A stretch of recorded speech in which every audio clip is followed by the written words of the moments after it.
James Elder, IFL TV, in association with MTK Global. With me, I've got trainer Don Charles. We're in York Hall today. Firstly, commiserations for your man, Miles Shinkwin. Wasn't his night tonight. Put it into words how you feel. Gutted, disappointed. Just before Christmas, obviously, the plan was to get a win and have a good Christmas. Nobody likes to lose. And it was one of those frustrating nights in the sense that, you know, when you get beat and you get beat, then you kind of say the better man won. It was, in my opinion, it was very hard to call a winner in that fight. It was a very dull, boring fight. We've obviously seen Miles Shinkwin challenge for the English title before and the British title before, coming up short. Do you think he's got enough in the tank to want to come back after this setback and try to kick on? Most definitely. Had he gone in there tonight and got beaten up, and then, yes, I for one, would be saying you'd have to think about your career, where to take it. But when you go in there, and like I said, it was one of those fights, it didn't really take off. It was like waiting to take off, and nothing happened from both sides, from our sides, from their sides. You know, they were just both throwing single shots. My guy was getting into positions, but he wasn't letting his hands go. If we lost the fight, that's where we lost the fight. Let's talk a little bit about James DeGALE and his IBF defeat against Caleb Truax. A very bit of a shock defeat, and no doubt a bitter pill for James DeGALE to swallow. What were your thoughts on the fight? It's kind of a strange one, that one. It's always, when you're on the outside, you can always see clearer and stuff. Look, desire is a lot of things in life, okay? From the opponent, he showed a lot of desire. And unfortunately for James, I think the long layoff, yeah, you could see affected him badly, the long layoff, you know? Again, like I said, the guy came, you know, when you got a guy who hasn't really got a lot to lose, he's expected to lose, and he's thinking, this is an opportunity for me to change my life and stuff. Then it's very dangerous people to fight, people who haven't actually got a lot to lose, you know, and that's what you have a prime example of that. The guy came, he said, you know what, I'm expected to get beat here, fully comprehensively get beat. I'm going to give him my best shot, and the champion everybody has an off night. James had an off night. Last time out, DERECK CHISORA had a bad night against Caballero over in Monte Carlo. It wasn't meant to be his night. You wasn't in his corner that night. I hope you don't mind me asking, what was the issue, and how come we didn't see you out there in Monte Carlo with Derek? Yeah, it's a bit complicated in my case. Some visa issues. The French embassy messed me up. So unfortunately, I wasn't able to get on that plane to be in my guy's corner. And again, no excuses. Listen, we studied the guy. The guy fought totally different to what he normally fights like, okay? But I like to believe that we've got enough experience to have dealt with what he brought, which wasn't a lot.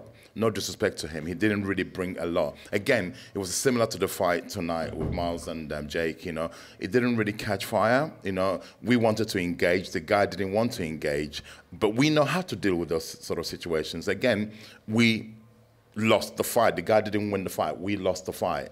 Okay, so it depends on what you like. The guy came there to survive, to run, fiddle his way to a points win, which he did. So good luck to them. You know, tonight is the same thing. We knew what we had to take the initiative and take the fight to the guy. But Jake Ball, in his defense, he boxed cleverly, did what he had to do, fiddle it through and nick it. You know, and you know, good luck to him. Speaking to DERECK CHISORA today, he seems, I know he's very unpredictable, as you do know. He was in great form, great mood. He seems to be enjoying life, enjoying training. He was very sort of optimistic about some big fights in 2018. So how is everything motivating the big man? Well, you know, again, I say how it is. You know, we have to be very realistic. It's my duty as Derek's coach, as I've always coached him. We are in a very dangerous place, okay? As a team, as a fighter.